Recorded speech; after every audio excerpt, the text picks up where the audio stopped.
Hi everyone. सो इस video को start करते हैं और इस वीडियो में हम यहाँ पर बात करने वाले हैं टीसीएस डिजिटल के बारे में।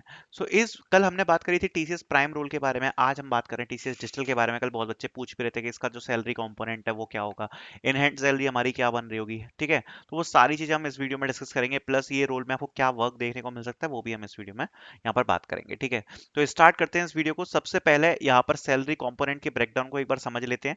So this is the salary component of TCS digital profile, जिसमें अगर हम बात करें तो तीन या चार पार्ट्स में इसको डिवाइड किया गया है। फिक्स्ड कंपोनेंट, परफॉर्मेंस पे, city allowance, annual component and retirements. ठीक है, अगर सबसे पहले जाते हैं फिक्स्ड कॉम्पनसेशन के ऊपर, तो फिक्स्ड कॉम्पनसेशन का क्या मतलब होता है कि ये वो सैलरी होती है जो आपको मिल ही रही होती है, चाहे कुछ भी हो जाए, ये सैलरी आपके अकाउंट में क्रेडिट होगी हर मंथ। ठीक, अब इसको दो पार्ट्स में डिवाइड किया गया है, एक है बेसिक सैलरी, एक है bucket of benefits. Basic salary है आपकी 15,000 रुपीज। ठीक है, 15,000 तो आपका बेसिक सैलरी हो गया, प्लस आपका जो बकेट ऑफ बेनिफिट्स है वो हो गया आपका 32,000 रुपीज का। एंड टोटल अगर आप देखोगे तो ये कितना हो जाएगा, ये हो जाएगा आपका 47,000 रुपीज। ठीक है, या फिर 47K। ये जो है ये आपका फिक्स हो गया, ये तो आपको मिलना ही है। बकेट ऑफ बेनिफिट्स के बारे में हम बात करें तो ये मल्टीपल पार्ट्स में डिवाइड है, जिसमें आपको एचआरए हो गया, हाउस रेंट अलाउंस जो आपको 7,500 रुपए मिलता है मंथली का। लीव ट्रेवल असिस्टेंस मिलता है 1,250 रुपए का। फूड कार्ड मिलता है 500 रुपए। कम्युनिकेशन अलाउंस मिलता है 410 रुपए और पर्सनल अलाउंस मिलता है 22,906 रुपए। बाकी इसको इस प्रकार से स्ट्रक्चर में क्यों डिवाइड किया गया है, एक सीए आपको बेटर बताएगा, क्योंकि देखो ये कंपोनेंट्स जो है ये कंपनीज डिवाइड करती है for their advantage and for the candidate advantage, इससे मैक्सिमम बेनिफिट्स यहाँ पर लिए जाएं। अभी तक अगर हम मोटे मोटे तौर पर बात करें तो ये हमने पार्ट्स को समझा है, दो पार्ट्स में अभी फिक्स सैलरी आपकी डिवाइड हुई है। और 47,000 रुपीज जो है ये तो आप मान के चलो ये आपका फिक्स्ड है, ये आपको मिलेगा ही पर मंथ। इतनी सैलरी आपके अकाउंट में आनी ही है। अब इसके अलावा और क्या चीजें होती हैं, सेकंड पे आता है परफॉर्मेंस पे। अब परफॉर्मेंस पे में आपके 4,500 रुपए जो है ये मंथली परफॉर्मेंस पे है। एंड अगर मैं इसको इसमें डायरेक्टली जोड़ दूं तो ये हो जाएगा आपका 52.5K। ठीक है, क्या ये भी आपको हर महीने मिल रहा होता है? और अगर हर महीने मिल रहा होता है तो इसको परफॉर्मेंस पे में क्यों डाला हुआ है, अलग से क्यों डाला हुआ है? इसका सिंपल रीजन है, देखो जनरली तो बहुत ही रेयर केस होते हैं जिसमें ये जो मंथली परफॉर्मेंस पे है इसको ऊपर या नीचे किया जाए, बट यहाँ पर ये वेरिएबल होता है। वेरिएबल का मतलब क्या है, इसको ऊपर या नीचे किया जा सकता है। ये 4,500 रुपए जो है ना ये जीरो भी करे जा सकते हैं और फ्यूचर में बढ़ाए भी जा सकते हैं। मतलब बेसिक सी बात ये है कि अगर कोई बहुत ही रेयर केस हुआ जिसमें परफॉर्मेंस बहुत खराब है, प्रोजेक्ट के हिसाब से फंडिंग नहीं है, कुछ भी ऐसा केस होता है, तो ये जो मंथली परफॉर्मेंस पे है ना इसको ऊपर या नीचे किया जा सकता है। इसलिए इसको एक अलग से कंपोनेंट में रखा गया है, वरना इसको फिक्स में भी रखा जा सकता था।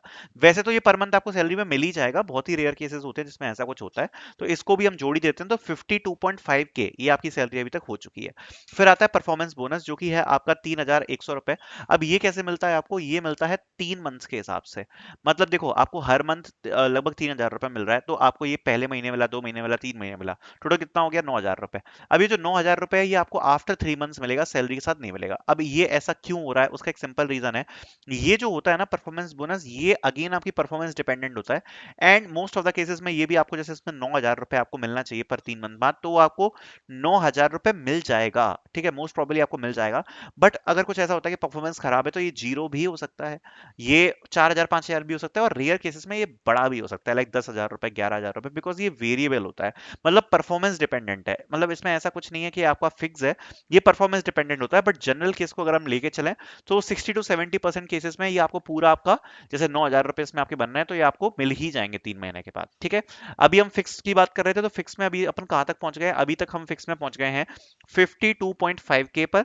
और ये जो 3,000 रुपए हैं ये आपको पर मंथ मिलने हैं, बट ये वेरिएबल में है, आपको एक साथ नहीं मिलेंगे, ये आपका इसके साथ चल रहा है। ठीक है, फिर सिटी अलाउंस आ गया 400 रुपए का, वो भी आप इसमें जोड़ सकते हो, तो ये आपका हो गया 53K। ठीक है, तो 53 की सैलरी आपकी इन हैंड ये बन गई। उसके बाद प्रोविडेंट फंड एंड ग्रेजुइटी, ये जो आपका अब मिल रहा है ना, ये आपको इमीडिएटली अकाउंट में नहीं मिलेगा, ये कंपनी काट रही है आपके रिटायरमेंट प्लान्स के लिए।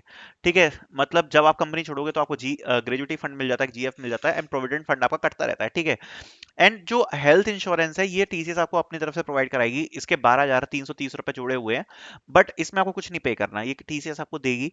ठीक है, 5 लाख का बेस कवर आपको मिल जाएगा हेल्थ इंश्योरेंस का, तो अच्छा है ये चीज भी, है ना, हेल्थ इंश्योरेंस भी इंपॉर्टेंट है, तो ये आपको मिल जाएगा। बाकी ये जो 2,500 रुपए हैं ये आपके लगभग काटे जा रहे हैं, provident fund and gratuity fund में। तो इसलिए आपकी जो सैलरी है, ग्रॉस इनकम, वो आपकी बन रही है यहाँ पर लगभग 58,000 रुपए, और जो आपको इन हैंड मिलेगा वो आप बोल सकते हो 54 55 के आसपास आपको जो मंथली सैलरी है आपकी, वो आपको यहाँ पर मिल जाएगी। तो ये आपका इन हैंड होता है। तो आप अगर डिजिटल प्रोफाइल पे सिलेक्ट हो रहे हो तो 55,000 रुपीज तक आपको जो इन हैंड सैलरी है वो यहाँ पर टीसीएस की तरफ से दी जाएगी। तो आई होप ये पूरा कंपोनेंट स्ट्रक्चर एंड ये सब आपके लिए क्लियर है। अब हम बात करते हैं डिजिटल रोल कैसे डिफरेंट है फ्रॉम निंजा एंड प्राइम। देखो, डिजिटल में आपको कितनी सैलरी प्रोवाइड कराई जा रही है टीसीएस डिजिटल की तरफ से? 7 लाख रुपए। अब ये निंजा से कैसे डिफरेंट है, देखो मैं आपको एक सच्चाई की बात बताता हूँ। टीसीएस निंजा में जो मोस्ट ऑफ द प्रोजेक्ट्स आप देख रहे होगे ना, वो मोस्टली सपोर्ट प्रोजेक्ट्स आपको देखने को मिलते हैं या मेंटेनेंस प्रोजेक्ट देखने को मिलते हैं।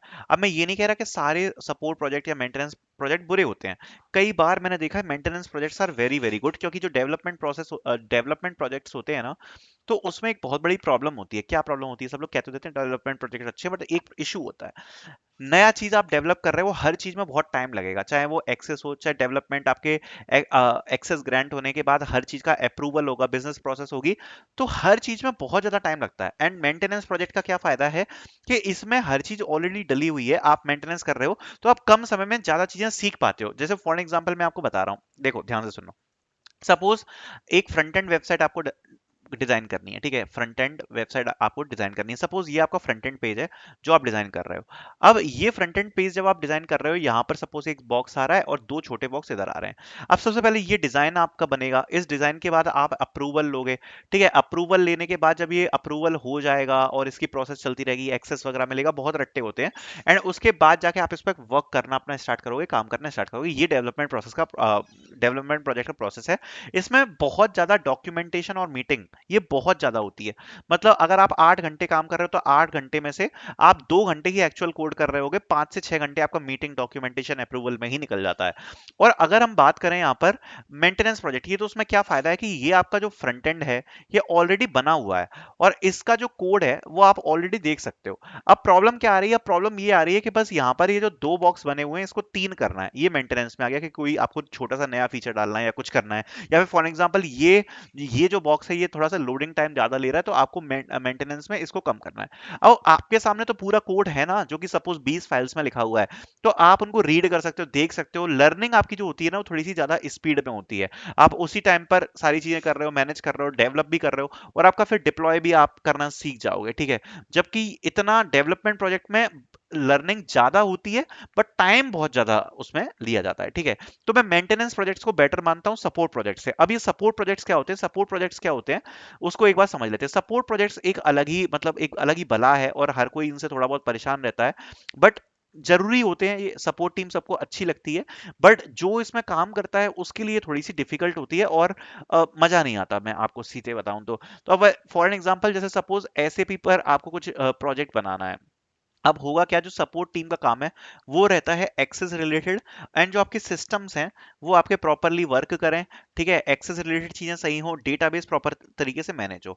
एंड अगर किसी टीम को इशू आता है, फॉर एग्जांपल किसी टीम को कोई इशू आ रहा है, मान लिया कि 8 टीमें वर्क कर रही हैं और 8 टीम में टोटल 200 इंजीनियर्स काम कर रहे हैं, तो जो ये 10 एम्प्लॉई हैं जो सपोर्ट टीम में हैं, वो इनको सपोर्ट प्रोवाइड करेंगे। अगर इनको कोई इशू आ रहा है तो वो ये सॉल्व करेंगे।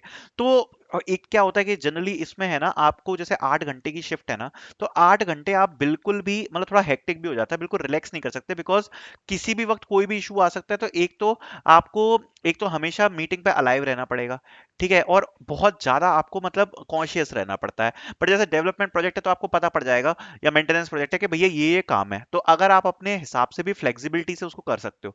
बट जब आपको पता है कि दूसरी टीमें काम कर रही हैं, उनकी तरफ से कभी भी सपोर्ट की रिक्वायरमेंट आ सकती है, तो सपोर्ट टीम का थोड़ा सा काम हेक्टिक हो जाता है।